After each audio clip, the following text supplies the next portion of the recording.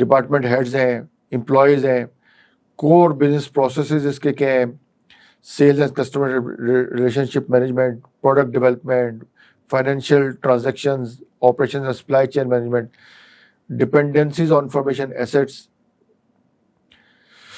such as customer data, intellectual property, financial records, operation data. ٹھیک ہے, inventory ہے اس کی, کسٹمر ڈیٹا بیس ہے آپ کے پاس, پروڈکٹ ڈیزائن اسپیسیفکیشن ہے, انٹلیکچوئل پراپرٹی, فائنینشیل ریکارڈز ہیں, آپریشنل ڈیٹا آپ کے پاس ہے, امپلائیز ریکارڈ ہے, اسسمنٹ آف کریٹیکلٹی, تھوڑی سی آپ assessment of technology infrastructure availability and security controls. تو یہ ایک جنرل سا آرگنائزیشن کانٹیکس میں آپ نے یہ ساری چیزیں دیکھ کے یہ ایک ڈاکومنٹ سا پریپیئر کر لینا. ٹھیک ہے, اس کی بہت ساری آپ کو help ChatGPT سے یا جو بھی اوپن سورس سے مل جائے گی. تھوڑا سا تھریٹ لینڈسکیپ کیا ہے, تو یہ ایک بیسیکلی آپ نے اس کے اوپر آپ نے ڈاکومنٹ پریپیئر کر لیا. Understand the needs and expectation of interested parties.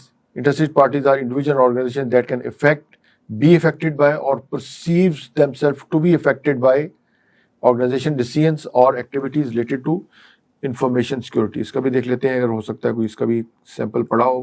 ورنہ سمپلسٹ طریقہ اس کا یہ کہ اس کو کٹ کریں, چیٹ جی پی ٹی میں پیسٹ کریں اور یہاں پہ آپ لکھ دیں ایکسپلین.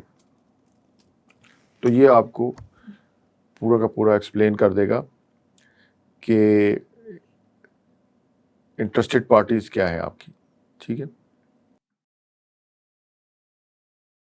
انٹرنل اسٹیک ہولڈرز آپ کے امپلائیز ہیں, مینجمنٹ ہے, شیئر ہولڈرز اونرز ہیں, external stake holders customer, suppliers, partners, regulators, regulating authorities, competitors. ٹھیک ہے, اس کے بعد ہے کمپلائنس ہے, needs and expectation, customer trust ہے, رسک مینجمنٹ ہے, آپریشنل ایفیشنسی ہے. یہ چیزیں آپ اس اسٹیپ میں دیکھتے ہیں. اس کے بعد آگے اسکوپ, بہت ہی امپورٹنٹ چیز ہے. Define the scope of I S M S. Scope ایک سب سے پہلے اگر آپ شروع میں کسی آرگنائزیشن کا, میں نے پہلے بھی اس کے بارے میں ذکر کیا تھا کہ جب بھی آپ I S M S implement کرنے جائیں تو اسکوپ بڑا چھوٹا سا رکھیں, لمیٹڈ اسکوپ, تاکہ آپ اس پہ وہ تمام جو کہ ریکوائرمنٹس ہیں وہ پوری کر سکیں. اسکوپ میں کیا کیا چیزیں آتی ہیں, boundaries within which I S M S will be implemented. This include identify the specific business units, departments, location and processes. آپ کوئی ایک ڈپارٹمنٹ سلیکٹ کر سکتے ہیں. اس کے بعد applicability, types of information that are covered by S M S, customer data, financial information, intellectual property, ان کے اوپر. This involves identify the categories of information assets and associated risk that I S M S aims to address. ٹھیک ہے, exclusions, یعنی organization may choose to exclude certain aspect from the scope of ISMS such as information that is publicly available and does not contain sensitive or confidential matter. کوئی بھی, تو یہ آپ ایکسکلوژنز بھی اس میں کر سکتے ہیں. ٹھیک ہے, اس کے بعد ہے the organization comply with the standard requirements to establish, implement, maintain and continually improve. یہ اس کی کلوز ہے انفارمیشن سیکورٹی مینجمنٹ کی. تو یہ ہم نے پہلا اس کا دیکھا جو کہ کانٹیکسٹ آف دی آرگنائزیشن میں کیا کیا چیزیں ہم اس میں شامل کر سکتے ہیں. تو اس کے بعد ہم نیکسٹ ٹاپک نیکسٹ لیکچر میں پڑھیں گے. Thank you very much.